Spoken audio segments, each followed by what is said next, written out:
नमस्ते, नमस्कार, आदाब, सत श्री अकाल। आप सभी का स्वागत है मेरे YouTube channel the end classes में। जैसा कि आप देख सकते हैं, अकबर से संबंधित बेहतरीन 50 प्रश्न लेकर आया है।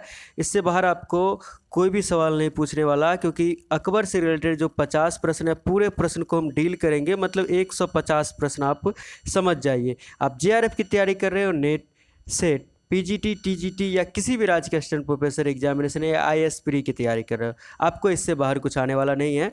चैनल पे पहली बार आए तो सब्सक्राइब करना बिल्कुल न भूलें, साथ ही में बेल आइकन दबा दें ताकि आपको up to date time to time पर मिलती रहे।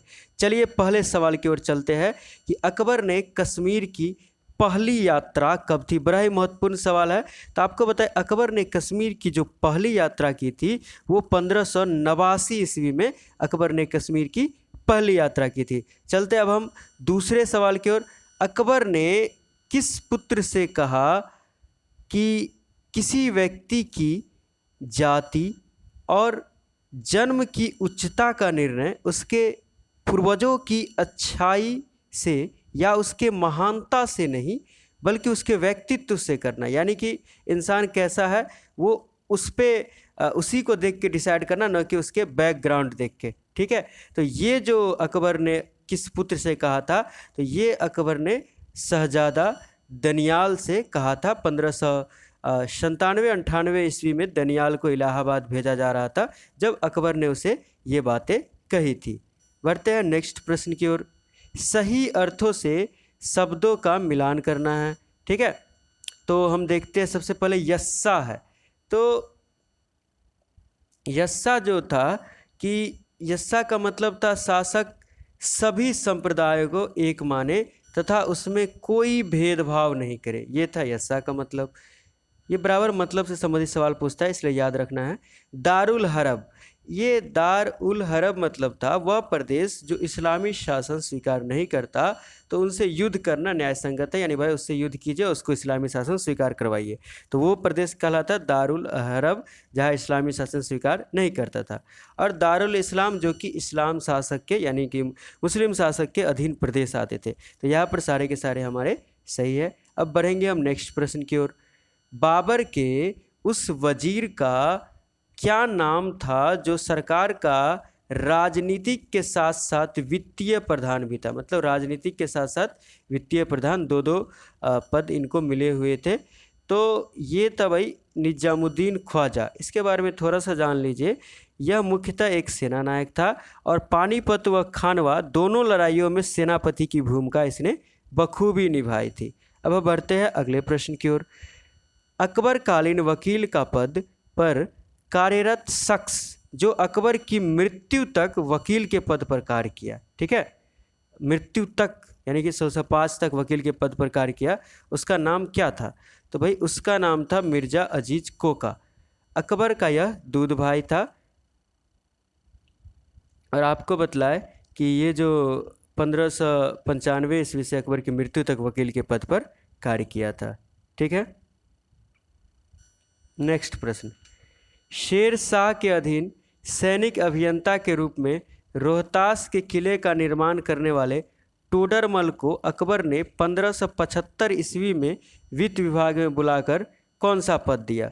तो भाई ये जो टोडरमल प्रसिद्ध है, तो इनको 1575 ईस्वी में वित्त विभाग में अकबर ने कौन सा पद दिया था। शेरशाह के ज़माने से भाई साहब चलते आ रहे हैं। तो इनको बनाया गया था मुशरिफ। ठीक है, इनको बनाया गया था मुशरिफ ए दीवान। इनको बनाया गया था मुशरिफ ए दीवान। अबुल फजल इसके बारे में लिखते हैं कि इस पद के बारे में, मुशरिफ ए दीवान के बारे में अबुल फजल क्या लिखते हैं कि यह पद दीवान से ऊपर था पर वकील से नीचे था। अब हम बढ़ते अगले प्रश्न की ओर। अकबर कालीन साम्राज्य को 12 सूबों में बांटने के बाद पहले से तैयार 10 साला व्यवस्था किसने लागू किया। ये हमारा अगला सवाल है। तो ये जो मतलब कि साम्राज्य को 12 सूबों में बांटने के बाद पहले से तैयार 10 साला व्यवस्था लागू करने का कार्य किया था, ये शाह मंसूर ने किया था। ठीक है, आपको बतलाए कि टोडरमल से उसे ये जो हमारा बी विकल्प है, टोडरमल से उसे लागू करने को कहा, लेकिन इसी बीच उसे बंगाल का सूबेदार बना दिया गया। ठीक है, तो शाह मंसूर और मुजफ्फर खां ने मिलकर 12 सूबा बनाया तथा सभी सूबों में एक सूबेदार व एक दीवान का पद सृजित किया। अब हम बढ़ते हैं अगले प्रश्न की ओर। अकबर के सौतेले भाई मिर्जा हकीम से मिली भगत का झूठा आरोप लगाकर शाह मंसूर को मृत्युदंड दे दिया गया। विश्वास किया जाता है कि जिन जाली पत्रों के आधार पर उसे मृत्युदंड मिला वह जाली पत्र किसने तैयार किया हुआ था। ये मतलब कि बड़ी ही महत्वपूर्ण बात है कि पहले जो है ऐसे ही जाली पत्र तैयार करवाया जाता था, अब तो फेक न्यूज़ चलते हैं। तो खैर ये तैयार करवाने का कार्य किया था भाई टोडरमल ने। ठीक है, अब बढ़ते हैं हम नेक्स्ट प्रश्न की ओर। निम्नलिखित में कौन कौन शख्स अकबर कालीन वित्त विशेषज्ञ थे, यानी कि फाइनेंस का काम देखते थे अभी की भाषा में कहे तो आपको बतलाए कि मुजफ्फर खान की बात करें या फिर आप बात करें टोडरमल की या शाह मंसूर की या मीर फतुल्ला सिराजी, ये सारे लोग अकबर के वित्त विभाग को देखते थे। ठीक है, तो ये सब वित्त विशेषज्ञ थे। यहाँ पे सभी के सभी जवाब सही हो जाएंगे, ऑल सही होंगे। ठीक है, अबुल फजल लिखते हैं आय व व्यय का प्रधान वजीर था जिसे दीवान कहते थे और अकबर दीवान अथवा दीवाने आला उसे कहता था। ठीक है, अब हम बढ़ते हैं अगले प्रश्न की ओर। निम्न कौन अकबर कालीन पद था जो गुप्तचर विभाग का प्रधान था। ठीक है, तथा अलग अलग प्रांतों से वाकिया नवीसों द्वारा दी गई सारी खबरें बादशाह के सामने वही पेश करता था। तो ये जो काम था गुप्तचर विभाग के प्रधान के साथ साथ अलग अलग प्रांत से जो खबरें आती थी उसे बादशाह के सामने पेश करने का काम मीर बख्शी करता था। ठीक है, सम्राट के सामने जो नियुक्ति के लिए उम्मीदवार के पेश करने का काम यही करता था। दूत मंडल जो आते थे उनको बादशाह से मुलाकात करवाता था और राजमहल की सुरक्षा के लिए ये फौज का भी प्रबंध करता था। तो कितनी सारी चीज़ें इसके साथ जुड़ी हुई थी। इंपॉर्टेंट बातें आप नोट करते जाइएगा। अब हम बढ़ते हैं अगले प्रश्न की ओर। ये कथन वाला प्रश्न आता है, आप फंसते हैं, तो हम महत्वपूर्ण कथनों को लेकर आए हैं जो कि आपको पूछ सकता है।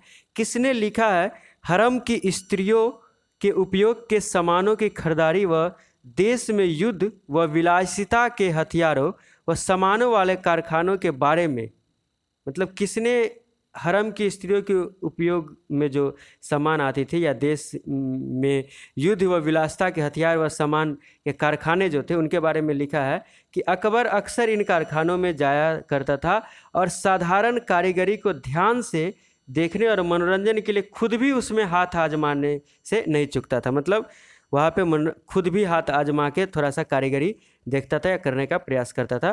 तो ये जो लिखा है ये लिखा है आपको बतलाए मांसरेट। ये जेसुइट पादरी था, फादर मांसरेट के नाम से ज़्यादा प्रसिद्ध है। अब हम बढ़ते हैं नेक्स्ट प्रश्न की ओर। साम्राज्य भर के काजियों की नियुक्ति करता था, मतलब कौन साम्राज्य भर के काजियों की नियुक्ति कौन करता था, ये हमारा अगला सवाल है। तो आपको बताएं कि साम्राज्य भर के काजियों की नियुक्ति काजी उल कुज्जात और सद्र उस सुदूर ये दोनों करता था। यहाँ पर सी विकल्प सही जवाब हो जाएगा। थोड़ा सा जानिए कि सद्र या सद्र उस सुदूर आलिमों का प्रधान था और शरीयत व इस्लामी कानून के अमल व व्याख्या करने में बादशाह का मुख्य सलाहकार माना जाता था। कौन? सद्र या सद्र उस सुदूर। ठीक है, उसे काजी उल कुज्जात या न्याय विभाग का प्रधान भी कहा जाता था। ठीक है, सद्र उस सुदूर को क्या कहा जाता है भाई? काजी उल कुज्जात भी कहा जाता था या न्याय विभाग का प्रधान भी। इसलिए यहाँ पर दोनों के दोनों सही हो जाएंगे। वैसे नियुक्ति सद्र उस सुदूर करता था लेकिन इसी का नाम है काजी उल कुज्जात। ठीक है, अब बढ़ते हैं अगले प्रश्न की ओर। अकबरनामा के अनुसार कौन सा प्रांतीय अधिकारी जुआ घर व वेश्यालय पर नियंत्रण रखता था? ठीक है, ये हमारा अगला प्रश्न है। तो आपको बतलाए कि ये जो कोतवाल है इसमें ये नगर की शांति व्यवस्था का प्रभारी था और यही जुआ घर व वेश्यालय पर नियंत्रण रखता था। और सिपा सालार क्या काम करता था भाई? तो वो प्रांतीय शासन का पहला उच्चाधिकारी था। प्रांतीय दीवान क्या था? ये भाई प्रांतीय शासन का दूसरा उच्चाधिकारी था। खैर, अब हम बढ़ते हैं अगले प्रश्न की ओर। झरोखा दर्शन बड़ा प्रसिद्ध है, तो झरोखा दर्शन का उपयोग क्या था, ये हमारा अगला सवाल पूछ रहा है। तो ए में कह रहा है बादशाह व रियाया के बीच व्यक्तिगत संबंध स्थापित करने में, बिल्कुल सही है। जनता की समस्या सुनता था झरोखा दर्शन में अकबर, ठीक है, ये भी सही है। जानवरों की लड़ाई भी देखी जाती थी, अमीरों के दल की सलामी भी ली जाती थी। यानी कि यहाँ पर सारे के सारे सही जवाब हो जाएंगे, ठीक है। यहाँ पर विकल्प हो जाएगा आपका ई सही।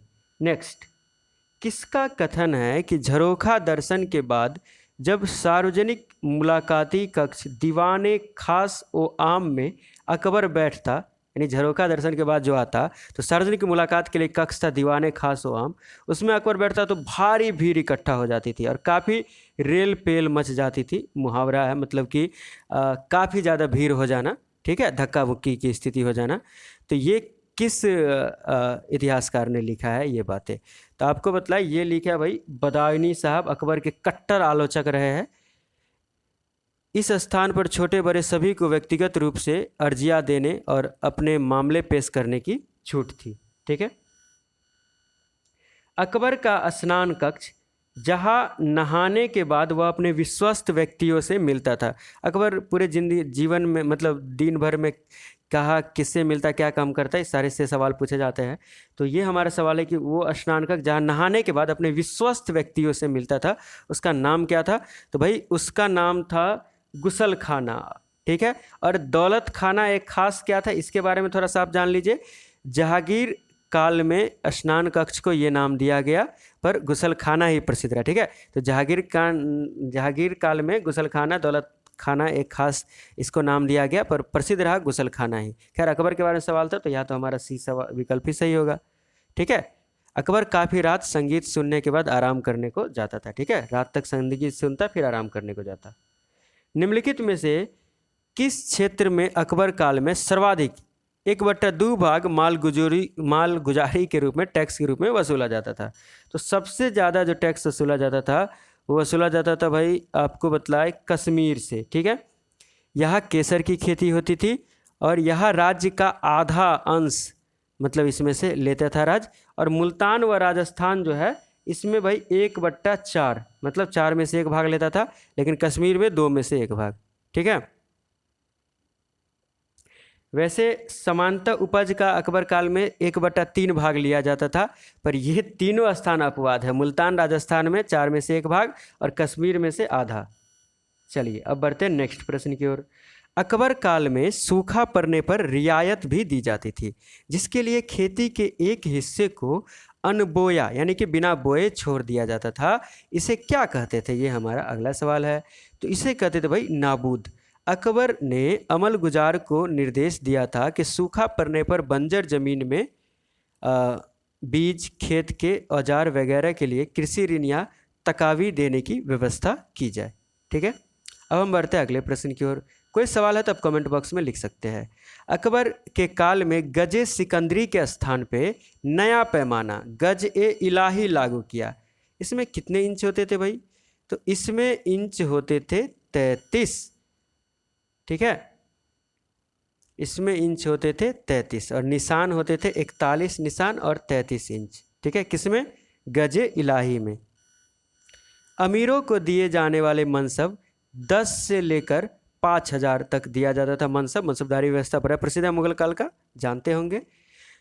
तो उनकी कुल कितनी कोटियाँ थी? ये जो मनसब जो दिए जाते थे अमीरों को, उसकी कुल कितनी कोटियाँ थी, ठीक है। तो आपको बतलाए कि जिनको 10 से 500 मनसब मिलते थे वे मनसबदार कहलाते थे, जिनको 500 से 2,500 मिलते थे वे अमीर कहलाते थे, और जिनको 2,500 से ज़्यादा मिलते थे वो अमीर उम्दा या अमीर आजम कहलाते थे। बाद में 1,000 से नीचे के दर्जों के सभी धारकों को मनसबदार कहा जाने लगा, ठीक है। 5,000 से 10,000 का मनसब केवल शाही परिवार के लोगों को मिलता था, जैसे हो गया मिर्जा अजीज, कोका, मान सिंह, इनको 7,000 मिला था। ये दोनों अपवाद है, ठीक है। और अकबर के काल के लिए ये सारे डाटा हमने आपको बतलाया है। औरंगजेब के काल में स्थिति बदल गई और शहजादे को 40,000 तक जात मिलने लगा। तो खैर यहाँ पे हमारा सवाल था कि कुल कितनी कोटियाँ थी भाई ये जो मनसब दिए जाते थे? तो इसकी कुल 66 कोटियाँ थी, ठीक है। नेक्स्ट प्रश्न, डाक प्रणाली का मतलब यह था कि मनसबदार द्वारा रखे जाने वाले प्रत्येक सिपाही का चेहरा या उससे संबंधित विवरण दर्ज कर लिया जाता था और घोड़ों की संख्या और किस्म की समय समय पर जांच होती थी। जो इस कसौटी पर खरे नहीं उतरते उन्हें दंडित किया जाता था। ठीक है, यानी कि दाग प्रणाली क्या थी कि मनसबदार को दाग प्रणाली के अंतर्गत जो घोड़ा रखेगा, ठीक है, उसका समय समय पर जांच की प्रक्रिया से गुजरना होगा। सिपाही रखेगा, उसका चेहरा से संबंधित विवरण दर्ज कर लिया जाता था और जो इस पर खड़े नहीं उतरते थे उनको पनिशमेंट दिया जाता था। तो अकबर ने दाग प्रणाली कब लागू की, ये हमारा अगला सवाल है। तो 1573-74 ईस्वी वो काल था जब अकबर ने दाग प्रणाली लागू की थी। नेक्स्ट प्रश्न, दाग प्रणाली में कठोरता लाई गई। ठीक है, दाग प्रणाली में क्या किया गया, कठोरता लाई गई। अमीरों ने इसका विरोध किया। ये मनसबदार अपेक्षित संख्या में सवार नहीं रखते थे। ठीक है, एक प्रसिद्ध इतिहासकार के अनुसार, प्रसिद्ध इतिहासकार क्या लिखता है सुनिएगा जरा ध्यान से, वह खुद तो दाग के लिए अपेक्षित संख्या में घुड़सवारों को पेश नहीं कर पाया, उसके साथ ही मनसबदार भी निर्धारित संख्या में घुड़सवार नहीं रखते बल्कि हाजिरी के समय उधार लेते। मतलब घोड़े हैं भाई क्यों, लेकिन उसके घुड़सवार नहीं रखते थे, उधार ले लेते थे जब उनको पेश करना था। मतलब ये चीटिंग हो गया, करप्शन हो गया। तो ये खुद एक इतिहासकार ने ऐसा किया था। तो ऐसा फर्जी काम करने का काम किया था बदायूनी ने। ठीक है, ये 20 दर्जे के मनसबदार थे। मनसबदारों को घोड़े की किन किस्मों को रखने का निर्देश दिया गया था। ठीक है, घोड़े की कई सारी किस्में होती थी, हर एक जानवर की किस्म होती है, मतलब मतलब कि कौन कितनी बेहतर है। ठीक है, तो इसमें से किन किस्मों को रखने का मनसबदारों को निर्देश दिया गया था। तो आपको पता है इराकी, ठीक है, इसके सिपाही का वेतन 30 रुपया प्रति महीना होता था। फिर दूसरा था तुर्की, ये भी रखने की अनुमति दी गई थी, इसका 20 रुपये प्रति महीना होता था। सबसे बढ़िया इराकी, उसके बाद तुर्की, फिर होता था याबू, यानी इसको ये काबुली था। ठीक है, काबुली, तो काबुल का था, तो इसका 18 रुपये पर मंथ इसके सवार को मिलता था। फिर इसके बाद था जंगला, जंगला था भाई भारतीय। ठीक है, तो ये सारे के सारे जो है सो ABCD, जी इसका मतलब कि सही जवाब हो जाएगा ABCD। ये जंगल कोई घोड़ा का प्रजाति नहीं था, ये चारों इराकी, तुर्की, याबू और जंगला, ये चारों प्रजाति थी। डिटेल में हमने आपको बतला दिया, इंपॉर्टेंट बातें लिखते जाइएगा। 10-20 प्रणाली क्या थी। ठीक है, इसको 10-20 प्रणाली भी कहते हैं। आपको बतलाए कि 20 घोड़े पर कम से कम 10 सवार जरूरी था। मतलब 10 सवार पर 20 घोड़ा जरूरी था, यानी कि 20 घोड़ों को चलाने के लिए 10 सवार रखने एकदम जरूरी थे। तो ये 10-20 या 10-20 प्रणाली कहलाती थी। नेक्स्ट सवाल, निम्नलिखित में कौन सेना मुगल काल में नहीं थी। तो भाई घुड़सवार सेना थी, पैदल सेना थी, तोपखाना थी, लेकिन नौसेना नहीं थी। नावों का एक बेड़ा अवश्य था जो अमीर उल बहर, समुद्र के स्वामी या नौसेनापति के अधीन होता था। ठीक है, यही इसी नौसेना नहीं रहने का पुर्तगालिया या अन्य लोगों ने परेशान किया। खैर, अकबर मुगल भी जब आए थे भारत में तो इनके पास तोप था, अन्य भारतीय राजपूतों के पास तोप नहीं था। बाद में अंग्रेजों के पास नौसेना रही, इनके पास ऐसा नहीं रहा, इसलिए बुरी तरह हारे। मुगल कालीन छोटी छोटी तोपें कहलाती थी। भाई हमने एग्जाम्पल ये दिया है कि मानव पीठ पर जो तोपें ढोई जाती थी वो क्या कहलाती थी। तो मानव को कहते हैं भाई नर, नर तो नरनाल हो गया। हाथी पीठ तो गजनाल हो गया, गज मतलब हाथी। और ऊंट की पीठ पे तो ये सुतुरनाल हो गया। वेरी सिंपल, याद रखिएगा, पूछता है ये सवाल। नेक्स्ट, अकबर कालीन जो घुड़सवार सैनिक थे, घुड़सवार मतलब घोड़े पर सवार सैनिक, अपनी सुरक्षा के लिए पहनते थे। तो ये जो थे ये मतलब कि कंटोप भी पहनते थे, कुंडल भी पहनते, कवच भी पहनते थे क्या। तो आपको बतलाए कि यहाँ पे हमारा सवाल जवाब हो जाएगा कि ये लोग कंटोप पहनते और कवच पहनते, जो बख्तरबंद कहलाता है, यानी कि यहाँ पर डी सही जवाब हो जाएगा। कुंडल नहीं पहनते थे। ठीक है, और इनके घोड़ों की गर्दन, छाती, पीठ कवच से ढकी रहती थी। गर्दन भी घोड़ा का, छाती और पीठ भी सुरक्षा के लिए। खैर बढ़ते अगले प्रश्न की ओर। सेना की किस कोटि के सैनिक 5 या उससे अधिक सवार रख सकते थे। ठीक है, सेना के किस कोटि के सैनिक 5 या उससे अधिक सवार रख सकते थे। तो इसका सही जवाब हो जाएगा अहदी। ठीक है, इनका वेतन भी ज़्यादा मिलता था और इनकी हाजिरी दीवान नामक अधिकारी लेता सिर्फ इन्हीं की, ठीक है। और ये जो दाखिली था बी जो विकल्प है, इसके बारे में आपको थोड़ा सा बतला दें कि मनसबदारों के सेना का केंद्र सीधे नियुक्ति करता, फिर उसे बड़े बड़े मनसबदारों को भेज दिया जाता था। यही दाखिली प्रोसेस था, ठीक है। अब हम बढ़ते हैं अगले प्रश्न की ओर। अब्दुल्ला सुल्तानपुरी को शेखुल इस्लाम का खिताब किसने दिया था? अब्दुल्ला सुल्तानपुरी को शेखुल इस्लाम का खिताब किसने दिया था? ये हमारा अगला सवाल है। तो अब्दुल्ला सुल्तानपुरी को शेखुल इस्लाम का खिताब दिया था भाई शेर शाह सूरी ने। अब्दुल्ला सुल्तानपुरी एक धर्मांध व्यक्ति था, यानी धर्म के पीछे पागल था, जिसे शेर शाह ने शेखुल इस्लाम की उपाधि दी थी। अकबर के दरबार में इसे मखदूम उल मिल्क का खिताब मिला था, याद रखिएगा। निम्नलिखित में से किसने अबुल फजल के पिता शेख मुबारक के कथित महदवी विश्वासों के लिए खूब परेशान किया? यानी महदवी विश्वास के लिए अगर किसी मुसलमान को मुसलमान परेशान किया तो समझ जाइए कि वो भी धार्मिक कट्टर आदमी है। तो ये कट्टर इंसान थे भाई शेख अब्दुल नबी, ठीक है। शेख अब्दुल नबी ये कट्टर इंसान थे। और ये जो विकल्प ए दिया है मिर्ज़ा इस्फहानी, इसको भी इसने परेशान किया था। ये कश्मीर में अकबर का दूत था।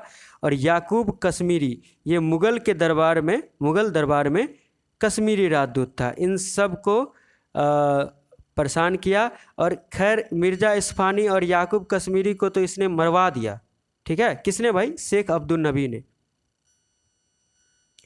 अकबर ने सिकरी में इबादत खाना कब बनवाया? ये हमारा अगला सवाल है। पूछे जाते हैं बड़े सवाल इससे।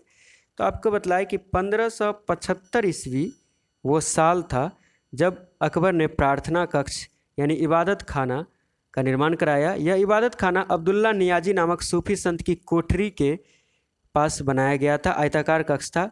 हर गुरुवार की रात राजकाज से फुर्सत पाने के बाद अकबर इबादत खाने में पहुंचता था। गुरुवार यानी थर्सडे को, बृहस्पतिवार। अकबर ने कब इबादत खाना को सभी धर्मों के लिए खोल दिया? ठीक है। तो अकबर ने आध्यात्मिक अनुभूति के बाद बहस के दरवाजे हिंदू, जैन, ईसाई, जरथुस्त्रियों यानी कि पारसी, इन सब के लिए खोल दिया 1578 ईस्वी में। साथ ही साथ आपको जानकर आश्चर्य लगेगा कि 1582 ईस्वी में अकबर ने इबादत खाना को बंद भी कर दिया। तो ये भी नोट कर लीजिएगा। 1579 ईस्वी में अकबर ने मजहर जारी किया था। इस पर 7 आलिमों के हस्ताक्षर थे। इनमें कौन कौन से शामिल थे? ठीक है, शेख अब्दुल नबी बिल्कुल शामिल थे। अब्दुल्ला सुल्तानपुरी वही धर्मांध व्यक्ति सब ये भी शामिल था। शेख मुबारक भी शामिल थे। यहाँ पर सारे के सारे सही जवाब हो जाएंगे। लेकिन एक बात याद रखिएगा कि बदायनी लिखता है कि शेख अब्दुल नबी और अब्दुल्ला सुल्तानपुरी इस दोनों से अनिच्छापूर्वक हस्ताक्षर किए थे। यानी कि अकबर के नाम पर इसने हस्ताक्षर कर दिया, अंदर से इस लोगों का मन नहीं था इस पर हस्ताक्षर करने का। तो याद रखिएगा। मजहर के दस्तावेज में अकबर के लिए क्या क्या घोषणाएं थी? ये हमारा अगला सवाल है। तो मजहर का दस्तावेज में अकबर के लिए पहली घोषणा थी भाई इस्लाम का सुल्तान, आदम जात का उसे पनाह कहा गया, मुसलमानों का गाजी कहा गया, धरती पर अल्लाह का साया कहा गया।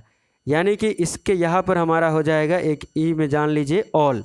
यहाँ पे सारे के सारे सही जवाब हो जाएंगे। ठीक है, ये सारी घोषणाएं थी। ठीक है, एक तरह से अकबर ने खुद को अपने युग का खलीफा घोषित कर दिया।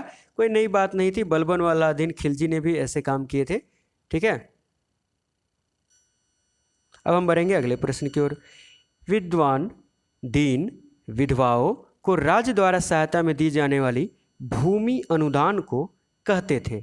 ठीक है, तो विद्वान दीन विधवाओं को राज्य द्वारा जो भूमि अनुदान दिया जाता था, ये सभी अनुदान सद्र की देखरेख में दिए जाते थे। वैसे यह गैर मुसलमानों को भी दिया जा सकता था, पर व्यवहार में केवल मुस्लिमों को दिया जाता था। तो ये जो दान वाली भूमि दी जाती थी, ये इसको कहते थे शासन, इसी को कहते थे सयुरगाल, इसी को कहते थे मदद ए मास जो आप सभी जानते हैं, इसी को कहते थे मिल्क। सारे के सारे जवाब सही है, कन्फ्यूज मत होइएगा। नेक्स्ट सवाल हमारा, कौन इतिहासकार 1565 ईस्वी में अकबर के सद्र बने शेख अब्दुल नबी के बारे में लिखता है? पहले किसी भी शासन काल में कोई सद्र उस सुदूर उतना शक्तिशाली नहीं हुआ जितना शेख अब्दुल नबी। ठीक है, इससे ज़्यादा शक्तिशाली नहीं हुआ था। तो आपको बतलाया, ये लिखा है भाई अब्दुल कादिर बदायनी साहब ने। यही शेख अब्दुल नबी था इसने कि अकबर को एक केसरिया रंग के अंगरखा पहनने पर एक बार उसकी सभा में डांट दिया था, जिससे लग रहा था छड़ी चला देगा। तो इससे पता चलता है ये कितना पावरफुल आदमी था। खैर बाद में इसका अंत भी बहुत बुरा हुआ। नेक्स्ट सवाल, गरीब हिंदुओं को खिलाने के लिए फतेहपुर सिकरी के बाहर अकबर ने एक केंद्र स्थापित किया था, जिसका नाम क्या था भाई? नाम था भाई धर्मपुरा। ठीक है। और खैरपुरा जो स्थापित किया था गरीब मुसलमानों के लिए। ठीक है। प्रारंभ में केवल हिंदू मुस्लिम हेतु केंद्र खोले गए, बाद में खूब सारे लोग पहुंचने लगे तो जोगीपुरा नामक एक तीसरा केंद्र भी खोला गया। ठीक है, याद रखिएगा। नेक्स्ट सवाल, बदायूनी अकबर पर किन हिंदू आचारों को अपना लेने का आरोप लगाता है? तो भाई बदायूनी आरोप लगाते हैं कि अकबर क्या करता था? सूर्य और अग्नि की पूजा करता था, माथे पर टीका लगाता था, राखी प्रथा अपनाया था, आत्मा का देहांतरण। इस हिंदू सिद्धांत को अकबर अस्वीकार कर देता है। यानी कि हमारा जवाब हो जाएगा ए, बी, सी सही जवाब हो जाएगा, यानी ई विकल्प।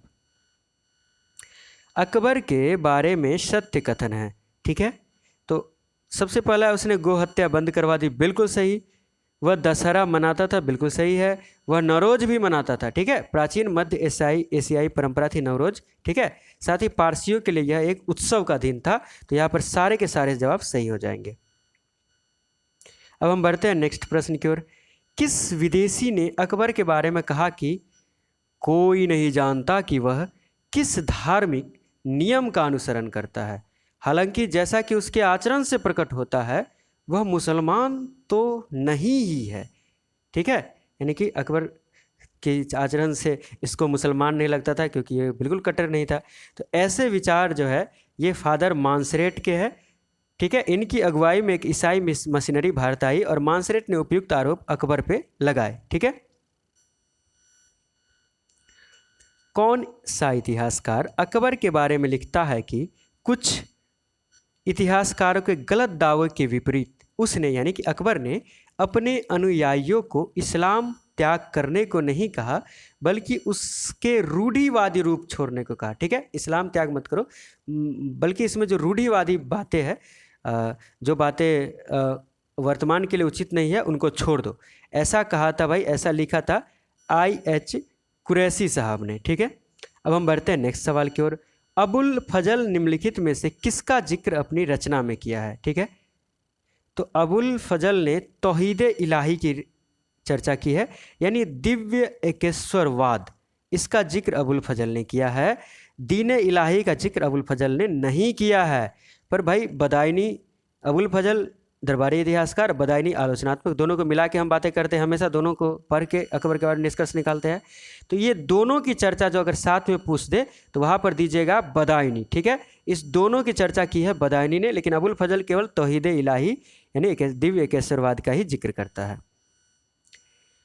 किसने लिखा है कि उसकी यानी कि अकबर की प्रबल इच्छा थी उसे ईश्वर माना जाए और उसे उसी तरह श्रद्धा की जाए, या फिर उसे कोई बड़ा पैगंबर माना जाए, और वह लोगों को विश्वास दिलाना चाहता था कि वह चमत्कार कर सकता है। जिस पानी से अपने पैर धोता है इससे रोगियों को रोग मुक्त कर सकता है। ठीक है। तो ये बड़ी बड़ी बातें की गई है। तो ऐसा मानना था भाई वही ईसाई मिशनरी को साथ लेकर आने वाले फादर मांसरेट साहब का। ठीक है। नेक्स्ट, अकबर काल में फारसी में ट्रांसलेटेड होने वाले ग्रंथों में शामिल है। ठीक है। सिंहासन बत्तीसी बिल्कुल शामिल है, नल दमयंती बिल्कुल शामिल है, पंचतंत्र का भी फारसी अनुवाद गया था, अथर्ववेद का भी किया गया था। इसके अलावा रामायण, महाभारत, राजतरंगिणी। ठीक है। महाभारत की प्रस्तावना अबुल फजल ने लिखी थी, याद रखिएगा। फिर लीलावती, ये भास्कराचार्य की कृति है, और बाइबल। ठीक है। तो बाइबल का पहला फारसी अनुवाद था अकबर के काल में। तो ये सारे चीज़ें जो है सो अकबर के काल में अनुवादित हुई थी। तो यहाँ पर ऑल सही जवाब हो जाएगा। हमारा अगला सवाल कह रहा है कि अकबर द्वारा उठाए गए कदमों में शामिल थे, मतलब अकबर ने कौन कौन से कदम उठाए थे। कई सारी हम चर्चाएं पहले कर चुके हैं भाई, गौ हत्या पर कई सारी बातें कर चुके हैं। अब आगे बढ़ते हैं। मदिरा पान की अनुमति। ठीक है। इन्होंने मदिरा पान की अनुमति दी थी अकबर ने, लेकिन हकीम की सिफारिश पर शरीर को मजबूत करने के लिए, ठीक है, अगर डॉक्टर बोलेगा तो आप कर सकते हैं, डॉक्टर उस समय हकीम कहलाते थे, ठीक है। वेश्यावृत्ति पर इन्होंने नियंत्रण करने का प्रयास किया था, बिल्कुल सही है। और कदम देखते हैं, सती प्रथा पर भी अकबर ने रोक लगाने का प्रयास किया था। हिंदू स्त्री के सती होने पर रोक, पर स्त्री अगर स्वयं चाहे सती होना तो वो हो सकती थी, लेकिन जबरन उसे नहीं कर सकता था। और भी जान लीजिए अकबर ने क्या कदम उठाए थे। विवाहों के पंजीकरण हेतु कार्यालय खुलवाया था। एक से अधिक पत्नी न हो, पर अगर पहली पत्नी से बच्चा न हो तो दूसरी शादी कर सकते हैं। लड़की की शादी की आयु 14 साल रखी थी और लड़कों की 16 साल। नज़दीकी रिश्तों यानी कि भाई बहन में विवाह पर प्रतिबंध लगाया था। गुलामी प्रथा व गुलामों की खरीद फरोख्त पर भी प्रतिबंध लगाया था। तो यहाँ पर सारे के सारे सही जवाब हो जाएंगे। देखिए, भाई बहन में विवाह पर प्रतिबंध लगाया था, लेकिन खुद अपनी बहन से विवाह किया था, ठीक है। तो ये मुसलमानों में कॉमन चीज़ है, साउथ इंडिया में भी ये चलती है, तो सबके अपने रीति रिवाज है। खैर, हम बस एक बात आ गई थी तो हम थोड़ा सा उसका तार्किक जवाब दिए। नेक्स्ट, अगर कोई हिंदू जबरन मुसलमान बना लिया गया हो तो वह पुनः हिंदू बनना चाहे तो बन सकता था, ठीक है। मतलब बड़े ही उच्च विचार है। ये किस मुगल शासक ने इजाज़त दी थी? तो भाई अकबर ने ही यह इजाज़त दी थी। एकदम आप लोग ख्याल रखिएगा, अकबर काफ़ी इन सब मामलों में बेहतरीन शासक साबित हुए और बिल्कुल किसी एक धर्म को तरजीह न देकर सभी धर्मों को समान दृष्टि से देखा। किस विद्वान ने कहा तौहीद इलाही अकबर की भूल का स्मारक थी? ठीक है, तो ये कहा था भाई विंसेंट स्मिथ ने, ठीक है। नेक्स्ट, किसने लिखा है अकबर प्रतिदिन लोगों के लाए पानी भरे प्यालों पर फूकनी छोड़ता था। इस उपाय से बहुत से लोग बीमार हताश हो चुके थे, जिनके रोगों को हकीम ने लाइलाज, मतलब इसका कोई इलाज नहीं हो सकता था, बता दिया, वो सब चंगे हो गए। तो भाई इतनी तारीफ जो करेगा तो वो तो दरबारी इतिहासकार कर सकता है, अबुल फजल, क्योंकि इंसान तो कभी भगवान हो नहीं सकता, ऊपर वाला हो नहीं सकता। खैर, नेक्स्ट प्रश्न और आज का हमारा अंतिम प्रश्न है, दबिस्तान ए मजाहिब की रचनाकार कृति, ये जो है इसके रचनाकार कौन थे? तो मोहसिन फ़ानी इसके रचनाकार थे। शाहजहाँ के शासनकाल के उत्तरार्ध में लिखी पुस्तक जिसमें अकबर के नए धर्म व उसकी 10 विशेषताओं का पहली बार उल्लेख किया गया है। तो ये अकबर से संबंधित 50 बेहतरीन प्रश्न आपको हम लेकर आए थे। चैनल पे पहली बार आए हैं तो सब्सक्राइब करना बिल्कुल न भूलें। साथ ही साथ आपको बता दें कि आप चाहे JRF की प्रिपरेशन कर रहे हो, नेट की, IAS प्री की, सेट, PGT, TGT या किसी भी UP असिस्टेंट प्रोफेसर या किसी भी असिस्टेंट प्रोफेसर एग्जामिनेशन की प्रिपरेशन कर रहे हो, आपको हमारे वीडियो बहुत ही ज़्यादा मदद करेंगे। आप प्राचीन भारत के 400 प्रश्न, यानी कि मेरे 400 मतलब 2000 प्रश्नों का कलेक्शन है, आप प्लेलिस्ट में जाके देख सकते हैं। मॉडर्न इंडियन हिस्ट्री के भी मिल जाएंगे और इसमें भी पीछे वाले 200 प्रश्न आपको मिल जाएंगे। ये सीरीज हम कंटिन्यू समाप्त करेंगे, आप प्लेलिस्ट में जाकर देख सकते हैं। ऐसे इस वीडियो की डिस्क्रिप्शन में भी वो सारे लिंक मैं डाल दूंगा। कोई भी सवाल जवाब हो तो आप कमेंट बॉक्स में लिख सकते हैं। मिलते हैं आपसे अगले वीडियो में। आप अपने एग्ज़ाम में निश्चित ही सफल हो, ये हमारी कामना है और जम के प्रामाणिक पुस्तकों से पढ़ते रहिए। धन्यवाद।